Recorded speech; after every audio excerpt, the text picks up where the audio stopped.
ada celah hukum dalam hal aturan mengenai penggunaan anggaran negara melalui pengejawantahan program pemerintah pada masa yang berdekatan atau berhimpitan dengan penyelenggaraan pemilu.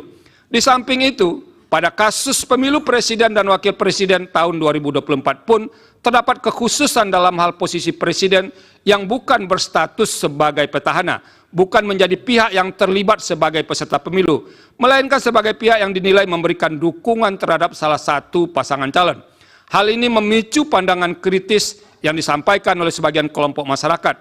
Dampak yang dikhawatirkan adalah peserta pemilu tidak bermain pada lapangan kontestasi yang sama.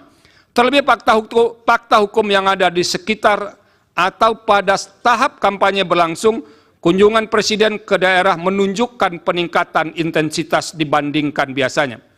Faktor yang mendukung hal tersebut antara lain adalah keadaan adanya celah aturan hukum dalam undang-undang pemilu yang berpeluang dimanfaatkan.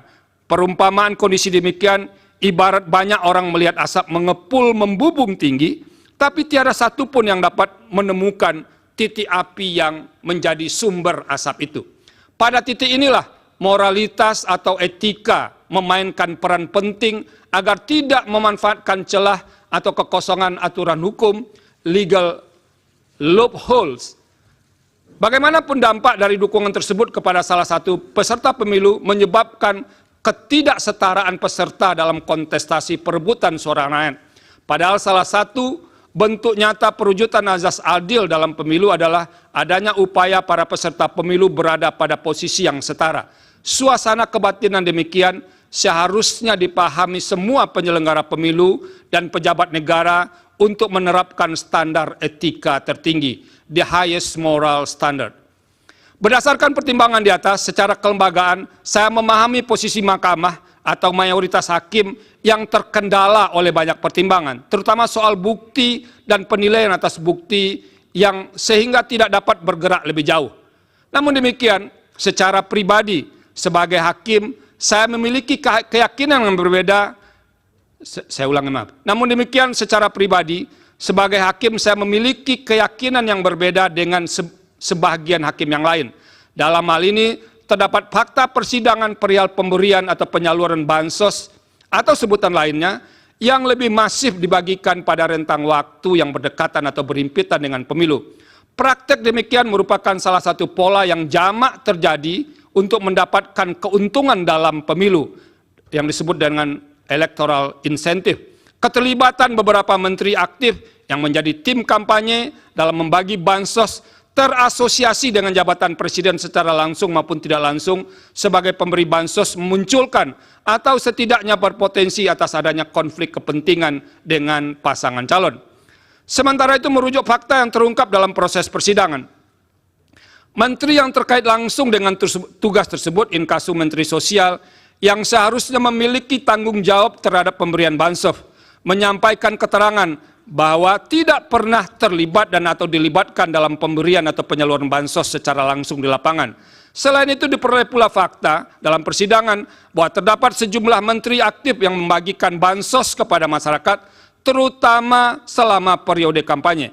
Kunjungan ke masyarakat itu hampir selalu menyampaikan pesan bersayap yang dapat dimaknai sebagai bentuk dukungan atau kampanye terselubung bagi pasangan calon tertentu. Padahal ketika kegiatan para menteri membagikan dana bansos atau dana lain yang berasal dari APBN, norma pasal 281 ayat 1 Undang-Undang Pemilu antara lain menyatakan, menteri harus memenuhi ketentuan, tidak menggunakan fasilitas dalam jabatannya, kecuali fasilitas pengamanan bagi pejabat negara, sebagaimana diatur dalam ketentuan peraturan perundang-undangan, dan menjalani cuti di luar tanggungan negara.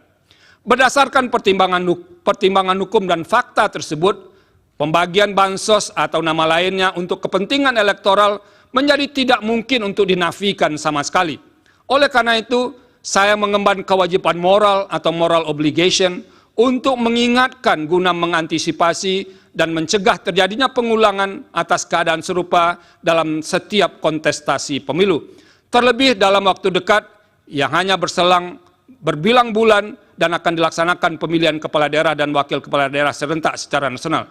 Penggunaan anggaran negara atau daerah oleh petahana pejabat negara atau oleh kepala daerah demi memenangkan salah satu peserta pemilihan yang didukungnya dapat dimanfaatkan sebagai celah hukum dan dapat ditiru menjadi bahagian dari strategi pemilihan.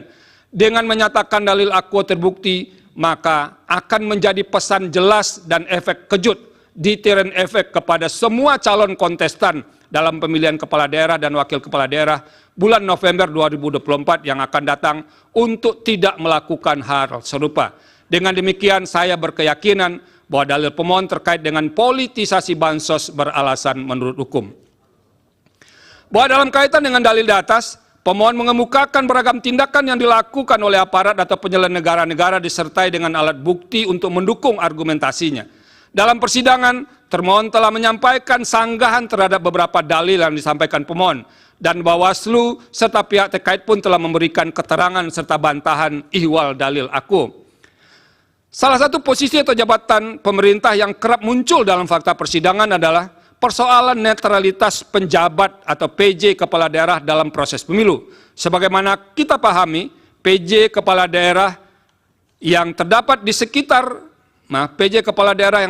sekitar tahapan pemilu 2024, ini maaf tolong diperbaiki 2024, termasuk pemilu presiden dan wakil presiden merupakan konsekuensi masa transisi menuju penyelenggaraan pemilihan kepala daerah dan wakil kepala daerah serentak pada bulan November 2024. Sebagai PJ kepala daerah, mereka bukan berasal dari hasil pemilu, tapi ditunjuk oleh pejabat yang berwenang, inkasu Menteri Dalam Negeri atau Presiden. Secara normatif, eksistensi PJ kepala daerah didasarkan pada norma 201 ayat 9, ayat 10, dan ayat 11 Undang-Undang 10 2016.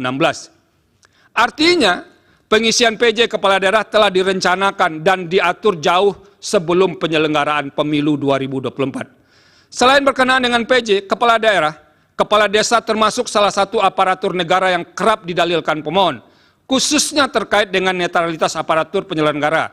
Ikhwal hal tersebut didasarkan pada fakta di persidangan, terdapat banyak laporan kepada pengawas pemilu terkait dengan netralitas PJ kepala daerah, karena dinilai memihak kepada salah satu pasangan calon.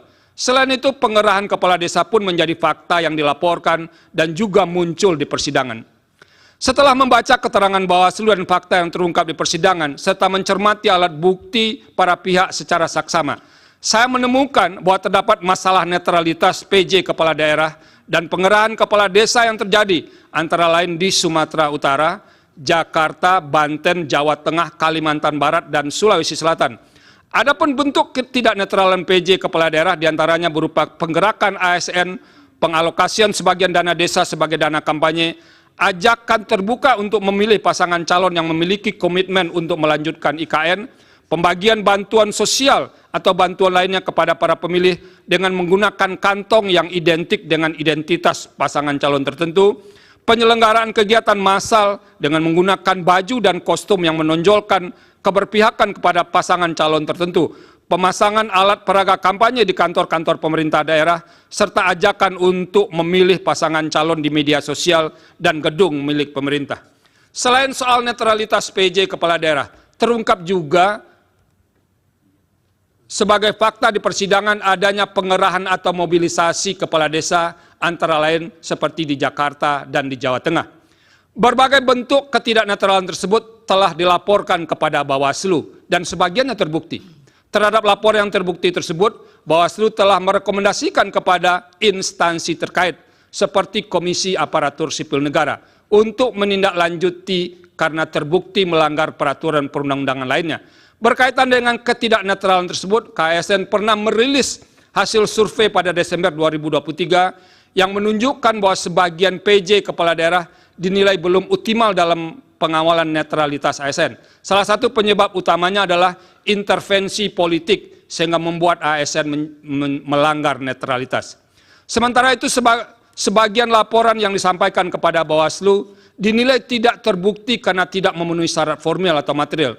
Namun Bawaslu tidak memberitahu kekurang lengkapan syarat dimaksud. Hal demikian sebenarnya dapat dipandang sebagai cara Bawaslu menghindar untuk memeriksa substansi laporan yang berkenaan dengan pelanggaran pemilu. Meskipun demikian, Saya berkeyakinan bahwa telah terjadi ketidaknetralan sebahagian PJ kepala daerah, termasuk perangkat daerah, yang menyebabkan pemilu tidak berlangsung secara jujur dan adil. Semua ini bermuara pada tidak terselenggaranya pemilu yang berintegritas. Dengan demikian, dalil pemohon aku beralasan menurut hukum. Menimbang bahwa berdasarkan seluruh pertimbangan hukum di atas, dalil pemohon sepanjang berkenaan dengan politisasi bansos dan mobilisasi aparat atau aparatur negara, penyelenggara negara adalah beralasan menurut hukum. Oleh karena itu, demi menjaga integritas penyelenggaraan pemilu yang jujur dan adil, maka seharusnya Mahkamah memerintahkan untuk melakukan pemungutan suara ulang di beberapa daerah sebagaimana yang disebut dalam pertimbangan hukum di atas. Terima kasih.